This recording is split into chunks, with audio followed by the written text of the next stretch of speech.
vision received was that of blood cells, traveling throughout the body, supplying the much-needed oxygen and other nutrients to the differing members of the body to fulfill their purpose. Once the blood cells are spent, they must return back to the heart to be refilled before being sent out again and fulfill their purpose. Yeah, that's kind of like how we moved here. I was thinking there's Florida. a lot of parallels. A little bit. You know, that lining up and all of that stuff, because we had to sell a house over there, a townhouse, and we had to buy a house over here. Before Brooke was doing what she did with the videos, I was walking through the houses in 2006 and taking videos, sending it to her. Do you like this? No. You like it? No. And then we found, this one. And the day that we signed a contract to purchase this one, sell our townhouse. She called me afterward and said they found a buyer, we're selling. And we were able to organize it to be able to sell and buy pretty much within days of each other. So we have enough time to sell it over there, drive up here, and within 5 days we were moving in here. So it all worked out amazingly. I was thinking amongst all of the sharing that you've done, that we kind of deviated, but I think that's where the story's going to continue now that we're in Georgia, that you wanted kids. And it was 30. I remember saying 30 and 25. Yes. No. The whole thing is there's been a whole lot of revelations of things. So it was 30 and 25 when I last spoke about he really desired kids. Your heart was changing to kind of have kids. And all of that time you spent 10 years in California, you didn't have any kids. Is that because you didn't want the kids, or so it had been 10 years ago? So then you would be... It was 2 years into our marriage. 2 years into our marriage. That was when it was like, okay, now would be an appropriate time to actively start trying to build a family. We got the career going, we got a place that we call our own. Her parents are gone. We got our marriage thing, working. Our marriage was great. We've never had any problems in our marriage. And we're at the age, and that's the next step. Obviously financially we would have loved to have been in a better situation, but I think everybody would love to be in a better. So, and I've always had people tell me, and now I tell other people, if you're waiting for the right time to have a kid, you're just going to always wait. And people have told me that. So just, it's a good thing to have kids. Kids and life comes from God, and He wants us to have kids. He wants us to build a family. So that's not something that you should, hide or whatever. Anyways, we're like, okay, let's actively, go through the steps and of having a baby. And obviously this podcast, spoiler alert, it took us 10 years. and so I say that so the next parts kind of makes sense, because we're when you make that decision, you think, well, it could happen any moment. It could happen any moment. So yeah. we're like, okay, we're having a baby, and and I'll maybe let you speak more on kind of the spiritual things that were happening during church services, and even before we kind of knew we were having trouble conceiving, people were just praying over Alicia's stomach. Maybe you can talk more on that. It started fairly early on. We had that close couple that was really close to us. They were having kids. We're like, okay, well, we know it's going to take time. We'd have people come visit the church. They're known for I'm words of knowledge and all that stuff. And so they prayed, and I remember specifically the wife said, I'm paraphrasing because I don't remember the exact words, because when you're in that moment, you don't remember everything specifically, but that it may not happen right away, but it will happen. And so we're like, okay, well, whatever, we kind of took that as you're getting ready for the delay. Right, exactly. Okay. We're like, okay, it wouldn't surprise us if it was a couple months, maybe a year or two, that's fine, whatever. And even at that time, I was never upset about not having it, because I knew okay, well, it's just not our time. Like, God's just not wanting. It's hard to explain that, especially with like coworkers and stuff. They're like, so when you guys having babies, and when you started with kids, and I'm just like, oh, it's going to happen. It's supposed to happen. It's kind of hard to explain the God factor with people who don't necessarily believe in that.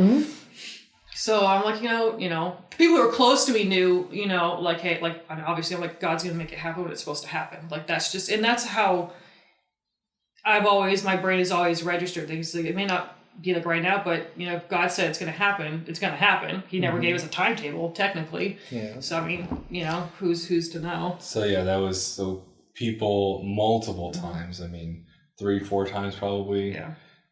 And a lot of times it'd be people who were not part of our church would just come and just start praying over Alicia's stomach, and the one lady was saying, it's going to be maybe a little difficult for y'all to conceive, and and God doesn't ever tell you time. God is outside of time.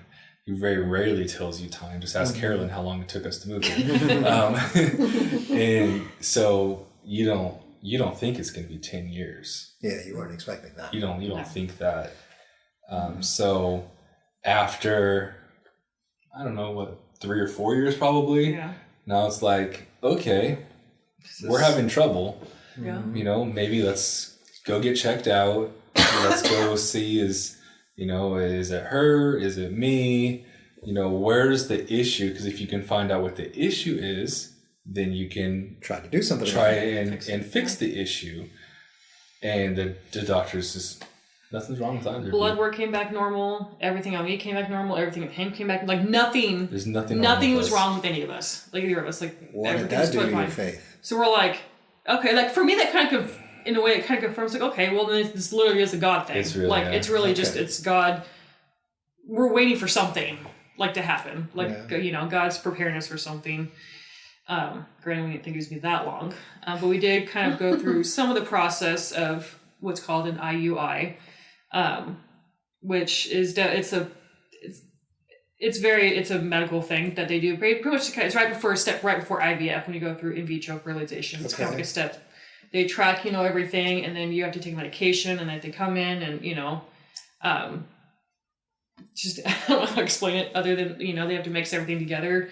And then I have to lay there, for a couple minutes and then wait for everything to kind of, chill out, and then I get to leave. So basically kind of jumpstart the process of, maybe it's just the connecting was the problem. Everything connecting. So we're like, okay, we did that a couple times. Nothing. We did that 3 or 4 times. The hormones were like horrific for me. Like I had to like work, and my job was very physical too at the time. So I'm like, I have no focus at work, but these medications were definitely like altering like how my brain was processing things. So we tried a couple times, and then they're like, okay, well, this is not working. So the next step would be like the injections and all that stuff. And then once we're like, okay, so I went to the pharmacy, to kind of see, it was like $500-$600, right? So insurance did not cover. Wow. California insurance did not cover the insurance. What do you mean? I don't understand what you mean. The $500 or $600 for what? For like the injections, the injection portion, like of it. Like the next step would be the injections. Okay. They're a little bit more of a heavy medication, and insurance does not cover that. And that's the kickstart. That's the kickstart. Still the kickstart. Yeah. Okay. So like the next step above, right before IVF, but like it's kind of in between. And I was like, we can't. It was like $500 or $600 for just one round of that. And who's to say if it's gonna be one round or it's from like 10? Like we're like, we can't afford this. Like we were fine at the time in our life where we weren't like getting ahead, but we weren't like drowning either. We're kind of just breaking even. Yeah. So I'm like, we can't afford this. Like this is like 20. This is obviously before we moved in with my parents, before we paid off debt, before we had any. So I mean, we're very much month to month. You know? So anything outside of a big hit out of your budget is a big deal. And again, how many times we have to do this every month for a year? You know, like where's the end to this? Yeah. So we did that a couple of times, and then we just like, okay, let's pull back. Take a break. This is, basically, God, you just have to show up. If this is your will for our life, you're going to have to do it. And if it's not your will for our life, then you're going to have to work on our hearts and heal us, you know, because, you know, this is obviously, we want a child, we want a family. And at that point we were thinking, you know, we'd like to have a couple kids, and then, you know, then you get to the point where it's now been, you know, 8 years and still nothing's happened, and you've been tested and you've done these other medications and nothing's happening, and you start going down some rabbit trails.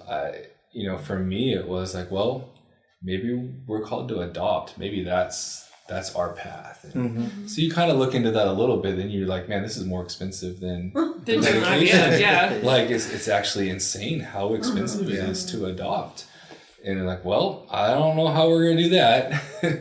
And then, you know, when you were looking, what was that, like $100K?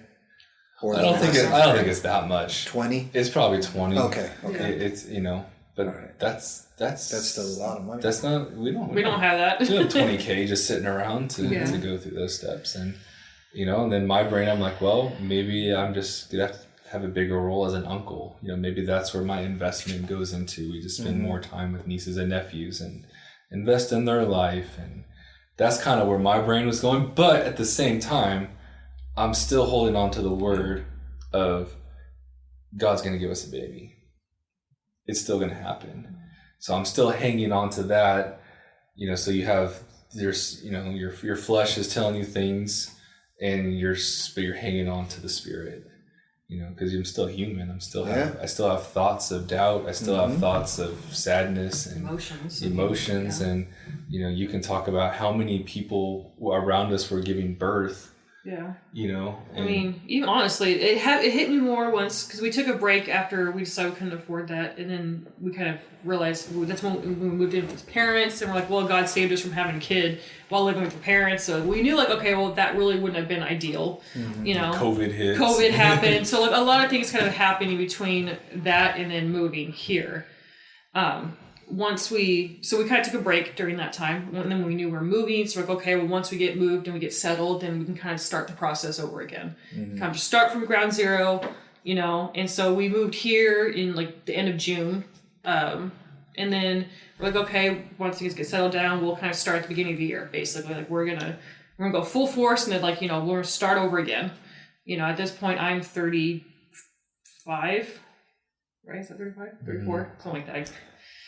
And then, so I go 34 and I'd be 39. Yeah. Because in my brain, I'm like, I'm gonna be 40 years old having a baby. You know, my biological clock again is like, you know, gone. It's expired.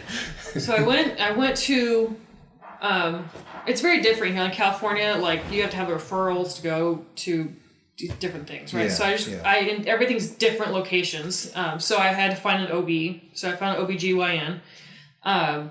And so we went, I did blood work, and they do a test. And this test is supposed to make sure everything's kind of like everything's open and flowing. Everything's supposed to be going like the way it's supposed to, you know? So I get the test done, and I was extremely nervous about it. So, I was kind of like and it was painful. I mean, if I'm completely honest, the test itself was pretty painful. And I remember them saying some things about, oh, it's coming back, and like all these things. So I'm like, I'm not really processing what they're telling. Like, they're not saying it to me. I just heard them saying it. They're talking. So I was like, okay. So I was like, I mean, that's weird, but whatever. So I wait, and then They said what? Like, because what they're doing is they're pushing saline through everything. No, but what were they saying? They're saying like the fluid was coming back. They're blocked. Basically, yeah, like whatever it's supposed to not go in where it's supposed to be going. So it's coming instead of going up through, it's coming back down. Gotcha. And it's funny because I didn't remember that in that time, but after thinking back, I remember that being said, and I was like, oh, that makes sense now. So, well, kind of. So I get the test results. I don't know, it's probably like a week and a half, maybe 2 weeks later. And it says fallopian tube blockage, or blocked. Okay, so I was like, and I don't know a lot about the health field, but I know enough to know, like, okay, well, it means like one of my fallopian tubes is blocked. I mean, at least we found out what was going on, right? We found out the concern. So at that point, I go in, my mom was with me because Scott had to work. And I'm thinking, like, okay, one side's blocked. There's still the other side, right? And she's like, so both your fallopian tubes are blocked. And I was like, what? Like, I didn't process that was what I knew like one was, but they told me like both were. So obviously nothing can get up, to the eggs and all that biology stuff. Not to be scientific, but the fallopian tubes is where the egg is released and it comes down the fallopian tube into the uterus. So were you having periods? Yeah. I mean, literally everything was going, that was normal. Huh. Like I had a little bit of trouble when I was a teenager as far as like that type of stuff. But once I started, that sounds TMI, but like, once that started, I was consistent. Like everything was normal. Like I could track everything, like everything we were doing all that tracking, when we were trying. And so I was like, and they kind of like, it could have just been me being in like my emotional state at the time, but I'm like, she's like, so this is what the next steps are. And I'm like, she's like, we're gonna have to refer you to a specialist to go to like a fertility clinic. She's like, and this is not to say that you can't carry a child. It just means that, they're not, everything's not able to connect to form, an embryo. And so I'm still like kind of reeling from what she told me. I'm still not processing it. And so I'm like, well, that was very, she probably said it fine. But for me, like I was in like hyper emotional state at that time where I was like, that's it? Like you're just I didn't say that, but I was thinking that in my head. I was like, okay. So they sent me to a place in Sandy Springs, which is a specialist. And so then we went there. You did the same test. The same test. They did there's two different tests that they can do to test this thing, whether their fallopian tubes are open or not. I did one in California when we initially started the process, and it came back normal. Like everything was fine. So then this one, the one that I did here at my regular OBGYN, said that they were blocked. Both blocked. Right. Okay. So I was like, okay. So I'm like mentally like processing as time goes on. Mind you, when I found out this part out, like within like, I want to say it was like the same week, we found out like someone announced their pregnancy at church. I was like, okay. Like that's kind of like, that's when it started getting more emotionally hard for me.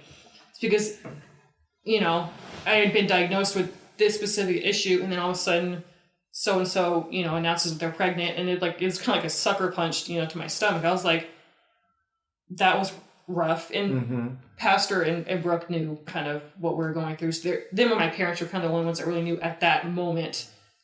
So of course, they want to check in on me to make sure I'm okay. And obviously at the time I really wasn't like super okay. Yeah. But I was like, it is what it is, right? So we go finally make the appointment to go to this specialist.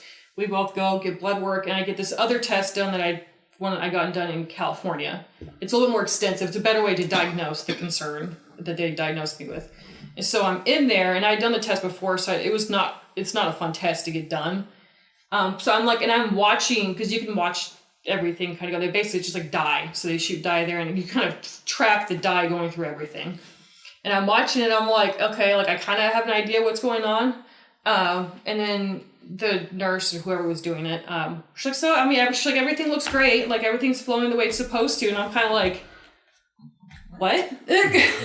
Like, I'm like, she's like, did you think something was wrong? I was like, yeah, I was told by my previous doctor. There's no consistency here. I want consistency. Yeah, I'm like, I was told my fallopian tubes both of them were blocked. She's like, no, everything's fine. Like everything went the way it was supposed to. There's no blockages there. And then she explained to me that the other test wasn't necessarily the best form of test to do to diagnose this specific concern. So I was like, it was like whiplash, because at the time I'm laying there, I'm like, I'm confused, because I'm like, well, what? That other test was wrong. Yeah, wait, what? And then I'm like, well, but this is still good news because there's nothing wrong. But then I'm like mad because that test I had to do, I had to pay for out of pocket, which was not cheap by any means. So I'm like, these like waves of like emotions were kind of going through all at one time. And I'm like, what is happening right now? Were you alone all this time, or was he with during you? that test? He couldn't be there with me. I think you were there when I had the test done. So many different appointments, I can't remember which ones are which. You were there when I had the test done.